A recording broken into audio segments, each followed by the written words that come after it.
Hi, welcome to Infusion, the podcast. I'm comedian Chris Patrick, a.k.a. self-proclaimed power man, and I'm here with my co-host and significant other, Rach. Hey, people. Today, we got an interesting interview. We got an interview with a lady who's a child clinical psychologist. Her name is Roseann Capanna-Hodge, and she's actually on the phone from Ridgeville, Connecticut. Roseann, welcome to the show.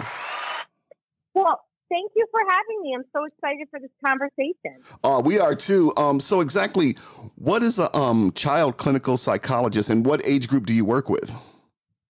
Yeah, so I actually work with moms with babies and toddlers all the way to young adults. Okay. Because a lot of young adults are kind of stuck. We call them failure to launch. They're sort of stuck in a younger state. And, you know, what I do, my specialty is all about... I'm sorry, I didn't mean to cut you off, but when you say stuck, what do you mean by stuck? They don't know where they want to go, or... Because we're talking like pre-kindergarten, right? No, I'm talking like, 18 to 30-year-olds who are really, didn't make it to the next phase in life. So they're probably still living at home with mom and dad. I did that. Didn't launch. Yeah. But you probably work, right? Yeah. They don't launch. Always they had don't a job. Launch into a job, right? They don't launch into a job, training, career, and they tend to have, clinical issues like anxiety or depression, or medical issues like Lyme disease, and they are sort of stuck in whatever issue is going on. Okay, so you're talking people who are like, late 20s, early 30s. They still live at home. They're not working. They haven't really, got their own place, stuff like that. Is that what you're talking about? Yeah, more than own place. They really have clinical issues. Like, they have anxiety, they have depression, they might have obsessive compulsive disorder, and it's really affecting, every part. They don't have good relationships with, people in their lives, whether it's family or other people their age. Mm-hmm. So what is it that brings that on? Well, it typically starts with a clinical issue that kids start when they're very young, or it could be something that they develop in their teenage years. And it's something that is maybe recognized but not properly addressed, particularly if a kid has good grades. So people think a kid who has good grades means that there needs to be a good mental health, and that's just not the case. Mm-hmm. Well, so many kids can get stuck. One of the huge topics of conversation about what we were talking about is the pandemic and how many kids got stuck. And, my daughter, who never really got stuck before, really got stuck. And she's usually very, very social. And we totally seen a new kind of stuck, right? Yeah. So let's talk about that. Like, how do parents deal with these new kinds of stuck? What do we watch for, and how do we have those conversations? So Rachel, when you say stuck, are you saying like, okay, the pandemic hit, a lot of kids who were supposed to go to college couldn't go to college, so they kind of got stuck in, well, not just in the way of life at home? Or I'm not even talking about like 18-year-olds. I'm talking about like younger ones. Okay. Yeah. Yeah. Like I'm talking about little ones that are talking about they want to hurt themselves. Mm-hmm. We are seeing new things in psychology where we haven't seen before. Okay. There is literally a father out there that I seen on YouTube, and then back on also on TikTok. I seen him again, and he said that he blamed the pandemic for killing his son, not because of COVID, but because it shut his son down to a point where his mental issues, he didn't know how to deal with them. So he ended up killing himself. Could that come from lack of social interaction?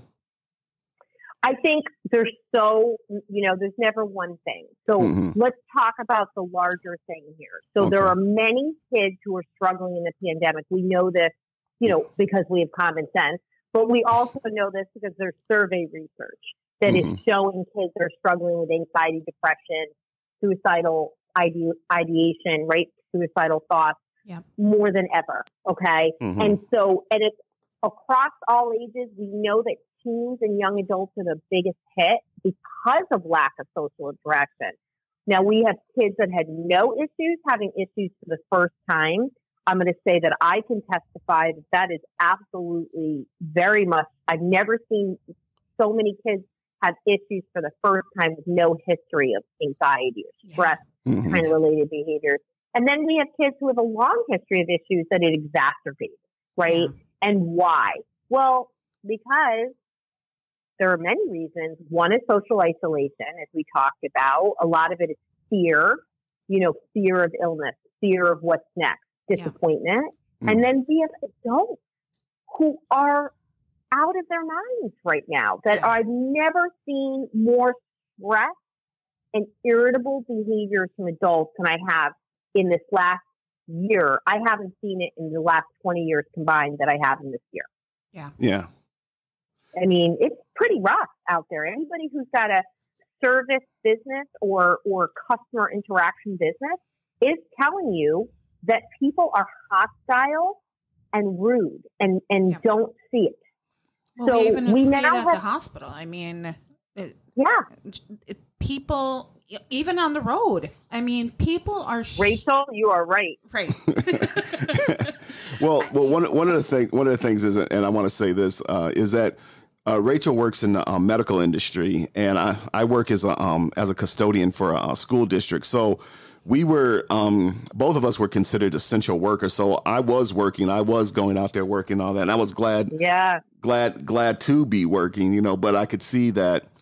As far as one of the things that hurt me was the gym was closed, and I had to do exercise at home. But one of the things I found out, I got a lot of reading done and stuff like that. A lot of stuff around the house I couldn't do, so I kept myself busy. Good, you kept yourself busy. You got out there, right? Yeah. But we have the tools. There's a lot. You of have the tools. Yeah. Right. And think about kids who are living in homes with parents that are this distressed.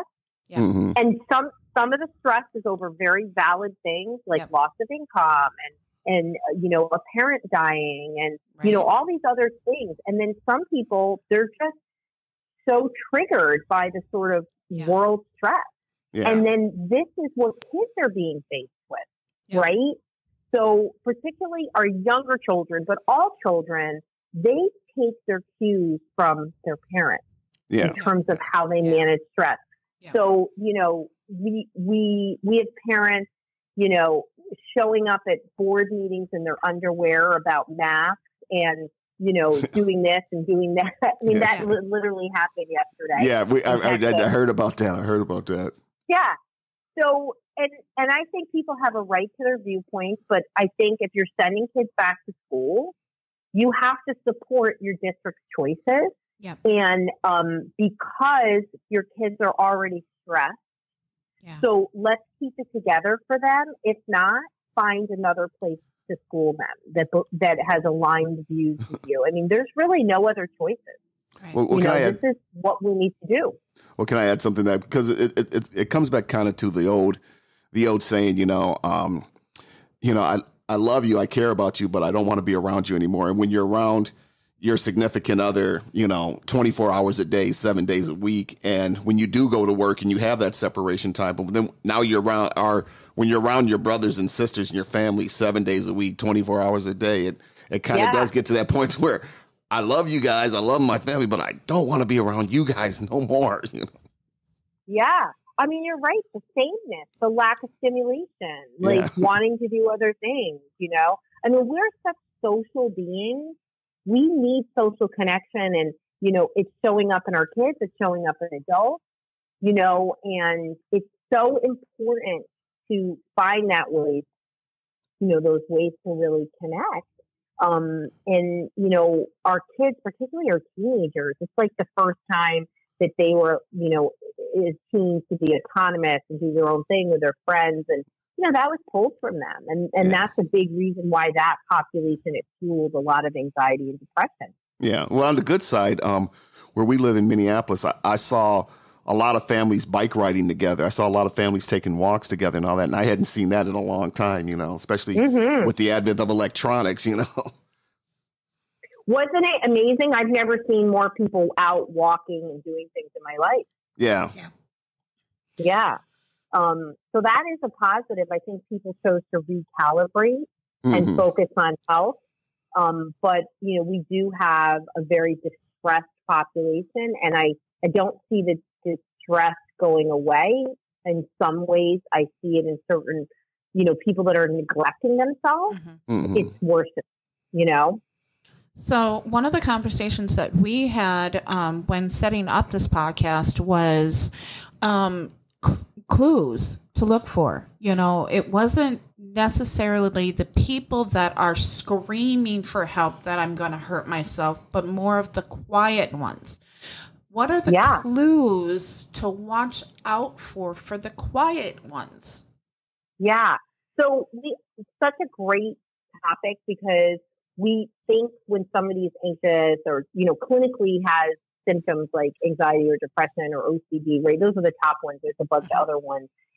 We always think it's like they have flashing red lights and it's super obvious. Yep. Right. And if your kid is verbal, like good verbal skills, we feel like they're going to be like, hey, Mom, I'm feeling kind of depressed. Right. This isn't what kids, teens, or even adults do. And so it shows up in behaviors. And what you're looking for are, on one side is those internalizers that you talked about, Rachel, the quiet ones. On the other side is the externalizers. So in all groupings of all ages, you're going to see things like sleep problems. You're going to see things like overreactivity to things. And that could mean crying or could mean anger, right? So an internalizer will cry, an externalizer might be angry. And externalizers get missed as having emotional problems. People tag them as having willful behavioral problems, right? And so, you might see withdrawn behaviors. You're looking for things that don't always fit. And then you're always looking for physical problems besides sleep. In addition to sleep, I should say, like stomach aches, headaches. These are really common ways that clinical issues and even just stress shows up. And a lot of times parents are not able to connect the dots, right, until they look back and they're like, oh, they were always anxious. They were always this. So I think that, right? So, those are the kind of things you want to look for in your kids, and then just keep those dialogues open. Like, don't be like, are you feeling sad? You can be like, I see you have tummy aches a lot. Yeah. Do you ever think about, like, when does it happen most? Yeah. Oh, I noticed it happens, like it happens, Sunday to Thursday, like on school nights or when they go to soccer practice because there's a mean kid there, whatever it is, start getting them to make the connections to what their body is telling them. And then open up the door to ways to be healthy about it. Maybe it's doing a bike ride with your family, or maybe it's prayer, maybe it's meditation, whatever works for that individual kid. You just need to practice it. And that's what the fault is. We're not actually doing things to dismantle the stress. Yep. I noticed that when I'm having a hard time with a certain kid, I've got 5. Whenever I'm having a hard time with that certain kid, I plan a day away from them, with them, like we go do something that they would enjoy, going out to eat, going to the mall, doing something, me and them time. And it breaks down the barriers, and allows them time. Hey, Mom's approachable. Mom, we can talk, Well, kids, when you get the body moving, the mouth moves. Yeah. So they need activity. They need to do, when you're at home and you try to have the Spanish Inquisition, it's not going to happen. They need to connect through doing. So whether you go for a walk or you go to the mall, you do spend time together. But kids need time with you. And it's awesome as a mother of 5 that you're able to pull one kid and do something alone with them. It's not always possible, but it's great. Yeah. And maybe it is an hour only, right? Yeah, right. That's okay. It doesn't have to be a spa day, you know? Yeah. I think people don't realize like how important the time, you know, those moments that you can carve out can be. And what I found out, like with me, was when I had to run errands, you know, I'd grab like our youngest son. I go, come on. He goes, where are we going? I go, I got to run some errands. He goes, I don't want to go. I go, nope, you're going. Come on. Get your shoes on. That's right. Let's just get out the house and see some different scenery. And he started to lighten up. He started to lighten up a little. Sometimes I had to bribe him with like, all right, I'll buy you a small shake from Dairy Queen or something, you know, but just get out the house, you know? Yeah. And one of my favorite That's sayings. important. Yeah, it is. Yeah. One of my favorite sayings is, there was this woman, and when her children were younger, she prayed for a clean house. And when her children were grown or away, she prayed for the dirty house. Yeah. True, right? Yeah. You don't get those moments back. You don't. You know? No. No. And, you know, in a time, you know, where everyone feels sort of out of sorts, it's really being connected. Yep. It's so important. And it's really easy to be not present with these devices and also the blurred lines from working from home, right? Yeah. So many people are working from home from right now. And it's really hard to separate. You know, I had to move and create a different office space for me that was like much further away from where I was working because I needed to be like, well, I have to go there and I have to have that really, truly separate space. Yep. And it helped me. Yeah. And I would leave my phone there. And every time I left my phone there, it was like the one time somebody really needed to reach me. We'll see with our kids, it's like, it's one day goes 2 days, the 3 days, the 4 days. It's like, you guys have been in the house for this many days. Well, it's like, just go put your shoes on and just go for a walk. Just get out of the house. Go get some air. Yeah. But they forgot, you know, like we didn't have any devices. No. Yeah. So when we grew up, when were we ever inside? It was raining. Yeah. Raining. Well, I don't know how cold it gets in Connecticut, but in Minnesota, it can get pretty cold. And then those are the days. It gets real cold here. Yeah, you get your butt out in the sled, man. Yeah. Well, when it got cold here, I mean, we stayed in the house. We played games in the house, but then we couldn't wait for summer because springtime came. It's like, good, we can get out. You know. Yeah. We've been sitting around this house for, you know, and that's the thing with our kids too. They're caught up in electronics, and I'm like, listen, get outside. You only got so many days of these, you know. Especially now with it being August, a couple months, it's going to be too cold to go outside. Go outside and enjoy this while you can. Yeah. So, no, it's hard. It's like, you know, it's different. We grew up in a different era, and we have to keep adjusting for what they have, right? Yeah. You know, like we grew up with probably you grew up around the same time as me where cable came out. Mm-hmm. You know what I mean? And it was like, I remember when we got cable.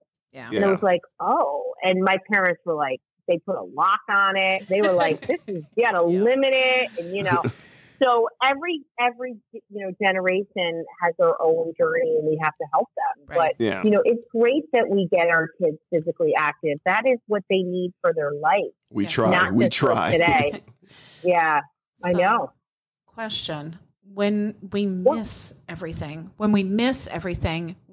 what, I personally know, but not all our listeners know. What do we do when we've missed everything? What help is there out there when our children have now hurt themselves?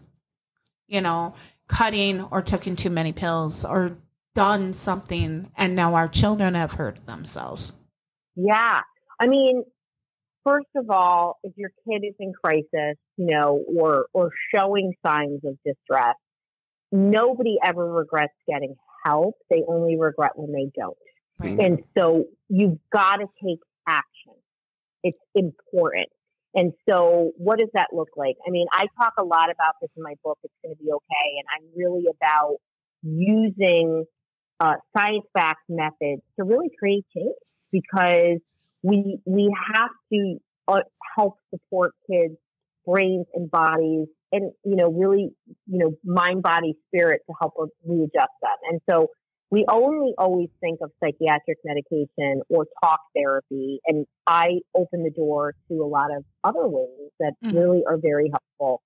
And, I think it depends on where you're at. Whenever you're like, wow, things are really rough, what do I do? Find a licensed mental health provider. And start there. But then also look, what can I be doing at home, right? Yeah. How am I managing and role modeling stress? What is going on that can improve things? Not to say that you are doing anything wrong, right? But we are struggling too in this world. Yeah. And our kids, like I said, are really watching us. They're, what we say is not as important as what we do, people. And your kids watch everything. Yeah. I mean, because that's what they're learning from. Yeah. That's what they're learning from. So what can you do to role model? What can you do to include your child? You've got to take time to protect that nervous system. So what are ways you can do that? Through exercise, through, how about practicing breath work? It's free. Everybody can do it. It works immediately. Yeah. And what are some of those other things? But if your kid, you suspect that your kid has anxiety or depression or OCD, guess what? They do. Yeah. And you need to give them the help that can help them address these behaviors. And, always start with addressing the behaviors before you jump into, let me medicate a kid. And the reason why is we have developing brains. Yeah. And we want to start with what we know to work first. And we know therapy works. And there's 70% of the time for kids under age 18, psychiatric medications are prescribed with no research behind them. They're called off-label usages. Right. So that means we're giving meds. So let's protect the developing brain. Let's teach coping skills. Let's teach kids how to deal with those stressors. That is probably one of the greatest gifts a parent can give a kid, is to make them be empowered to manage and problem solve when issues or conflicts or situations happen. And that's something that's going to help your kid right then when they're struggling, but so much help them in the future. Absolutely. Well, Chris, you got any questions? Because, you come from a very different line. You come from a very, very different line. When you came into the kids, you were like, why aren't they just turning around? This is not how I was raised. Get over it. They have different challenges. What works for us isn't always the same. And I think you think they turn it around. And I think if we flip that dialogue, we're really talking about coping skills. Yeah. Right? Yeah. We're talking about cultivating ways for kids to be autonomous, to learn how to do things on their own, from simple things at home, but also to deal with problems, right? Yeah. We need our kids to be good decision makers when we're not around. And that's by letting them be independent and fail a little bit. But then helping them, like, okay, you failed. What did you learn? What did you learn? Yeah, well, and that's what I always say. There's nothing wrong with messing up. I go, Lord knows I've messed up, but long as you learn from it, Right. Yeah. Right. We can't keep repeating it, But these kids, they're so afraid to make mistakes because everybody else pretends like they don't. Yeah. Yeah. A lot of pressure on these kids. So much. Very much. You know? So, and coping skills is probably the single biggest thing that I've seen decline in the 30 years I've been in mental health. Like, kids today don't have stress tolerance. Right. Yeah. They don't have tolerance. No, right?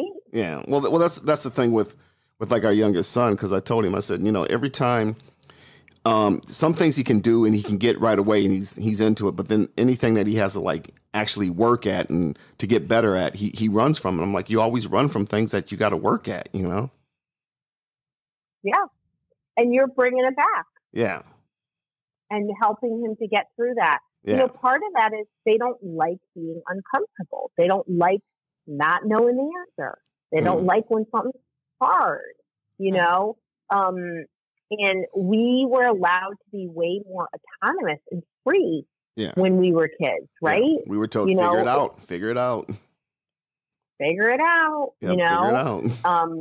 Figure it out.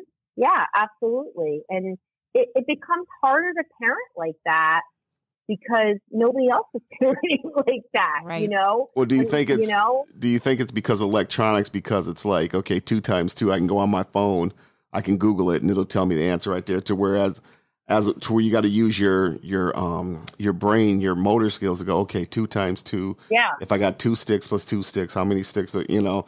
And that's the way we were taught. But do you think because of these electronics, they got it so easy at their fingertip that, I got to figure this out? It's like, yeah, you know.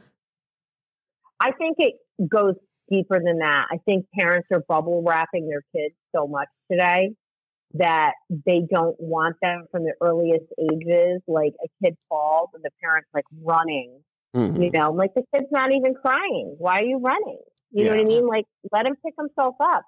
So it's like, the kid got a C. And then they say, well, I'm going to call the teacher and find out why you got a C. Yeah. Instead of, what did you do to get a C? Yeah. Right? So we have such a different kind of mentality about it where kids are like always given sort of like a pass and they don't have to. And do I think that things are easier for kids and they have more access to technology that can help make learning faster? I do. But I also think they have a lot more schoolwork than we did. Yeah. Yeah. I didn't have that kind of homework that they had. No. Oh my God. So they need technology to help them get through it.